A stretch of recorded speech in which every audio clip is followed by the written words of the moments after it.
This is Ben Davison. Subscribe to Stephen Icon.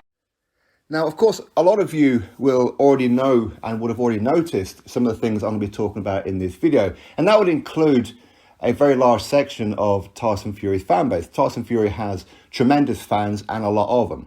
Unfortunately for you, there is a minority of them who spoil it for the rest, okay, because of their infatuation for Tyson, where they go over the top about things. But as I said, a lot of you would already have noticed some of the things I'm going to be talking about in this video, which is that Tyson Fury isn't the same fighter that people seem to think that he is. Meaning the Tyson Fury of 2015, when he defeated Vladimir Klitschko, is not the Tyson Fury today. Because there seems to be this thing about some Tyson Fury radical fans, not his fans, that Tyson Fury, he's a slick mover, he can box, he can do this, and of course he can press forward and be the power puncher. Basically, he's the full package. He's not. And I noticed this more in the Deontay Wilder third fight. Now, I know some people say, yeah, but that's because he was out of the ring for 18 months, therefore he showed a bit of ring rust. And of course, yes, you are correct. But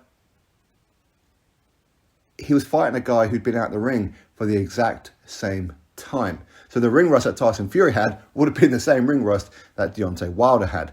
Now, I think it was about a day or two after that particular fight, John Fury is saying how Tyson, he should just retire now. He shouldn't have to fight Dillian Whyte and yada, yada, yada. And my response to that one was, and hopefully some of you will remember that video. If not, just go back in time and you'll see it. I said that I've noticed something in Tyson that I'm sure a lot of you have already noticed as well. And you can bet your backside, John Fury has noticed as well.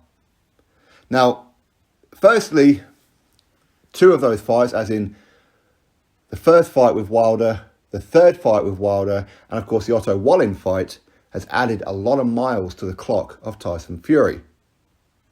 Now, I know some people are going to think that I'm hating on Tyson Fury. I'm genuinely not. But hey, listen, if you get into your feelings, what can I do? He's in decline. Firstly, he's 33 years old, okay? He's not the same fighter he was in 2015. When he was 27 years old, he's not that same guy anymore. He just isn't. He's not that elusive anymore. He's not that slick fighter anymore.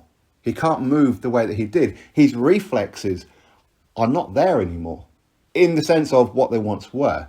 And of course, yes, most people say, but that's natural, that's age and whatever else. And of course you are correct. But he's nowhere near as hard to hit now as what he once was. He's always going to be good. He's always going to have some of those reflexes because it's been drilled into him for the longest time, especially from Peter. Now, for those of you who've been watching Tyson since the very early days, when of course he first started, as I did, you'll already notice this part too. The way that he fights now is quite similar to how he used to fight. He wasn't that elusive boxer that you saw leading up to the Vladimir Klitschko fight. He wasn't. He would get clipped, hit, dropped. That fighting style that he had then is pretty much the fighting style that he has now. Don't get me wrong, he's far more regimented now. Of course, he's bigger, he's stronger than what he once was. Okay, but he's not as fast as he once was. His reflexes are not as sharp as they once were. And he recognized that. And again, you have to give Tyson massive, massive credit for recognizing his own flaws, if you like. Because again, he's not a perfect fighter. I know it comes a bit of a shock for some people. As good as what he is, he's not the perfect finished article. He recognized that he can't do this anymore. When he fought Wilder the first time, okay, you can put that down to the fact that he was still recovering from the abuse that he put his body through for those 2.5 years.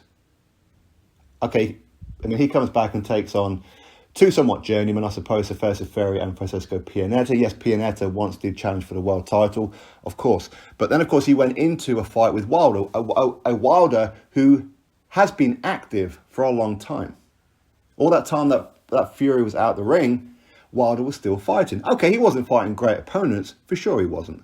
But he was certainly being active. So, yes, he was far more sharp than what Tyson Fury was. So, again, yes, that is granted. And yeah, you could put it down to some ring rust. You could put it down to the level of opposition that he fought after being out of the ring for so long. And then, of course, he fought Wilder. Not that Wilder was great. Of course he's not.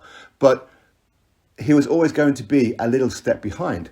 As well as what he'd done in that fight with Deontay Wilder, he did get a hit on 2 occasions, big punches, and he went down. I mean, okay, round 9 was more of a flash knockdown, I will say that. But in round number 12, it put his lights out. It did, albeit for only a couple of seconds, but still, that's serious, serious damage. And there's a reason why he didn't take the Deontay Wilder rematch straight away, even though it was ordered by the WBC. This is why he ended up fighting Tom Schwartz and then Otto Wallin. 2 guys who he should, on paper, mow through. He certainly did with Tom Schwartz. Then, of course, with Otto Wallin, we all know what happened. They weren't head clashes or any kind of illegal blows. They were legitimate punches that opened up 2 cuts above Tyson Fury's eye. And again, and the reason why he got hit with those is because his reflexes are not there anymore. Not as well as what they once were. That's why he stopped training with Ben Davison, because Ben Davison was pretty much using the blueprint of Peter Fury and just carrying it over, just as a continuation. He needed a complete change-up, because at some point, he was going to get destroyed. If Otto Wallin could bounce him around the way that he did, not up and down the canvas, but bounce him around the ring and have him on Bambi legs to the point where he was nearly out of it, especially in round number 12, that's worrying. And he recognised that. That's why he went with Sugar Hill, saying that I can't do this elusive, slick boxing, this avoiding the punches. I need to come forward. If I want to continue with my career, I need to come forward. I need to put my foot down and land as big a shots as I possibly can. Listen, Fury's never going to go down as one of the biggest punchers in the heavyweight division. He's not. Likewise, I don't think Wilder should be either, because you name me just 2 opponents that Deontay Wilder knocked out that you think Tyson Fury couldn't have. You see, that tells you the entire story. But he recognised that he needed to change. That's why he went with Sugar Hill. Basically, he went back to where he once was. Of course, some of you will know he spent time with Andy Lee with Manny Stewart. So he went back in time, really, to go over what he once learned. That's why he fights the way that he does. And as a consequence of that, yes, he's very good at adapting to his opponent, and he's a genius at breaking down his opponents in the sense of he knows kind of what style they're going to bring, and he can adapt to it on the night. He's very, very good at that. He's very, very intelligent in that boxing ring, and that's something that will always remain. But when he's coming forward with this new, if we can call it Kronk style, it's not fully Kronk style, but while he's coming forward using that makes him susceptible. That's why he got hit in round number 4 against Wilder. Fury of 2015 would never have got hit with that shot. It wouldn't have happened. That's a Klitschko who will hit you with 2 hands and can knock you out with 2 hands. Wilder can only knock you out with 1 hand.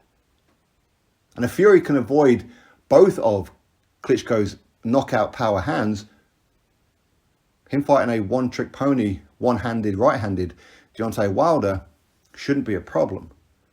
But the fact that he got put down to the canvas on 4 occasions by Wilder, that's worrying. And yes, as much as in the second fight, when he did come forward, that was more a case of, I think that took Wilder by surprise. He didn't think Fury was going to do what he did. And he didn't know how to cope with it. In the third fight, Wilder expected Fury to do this.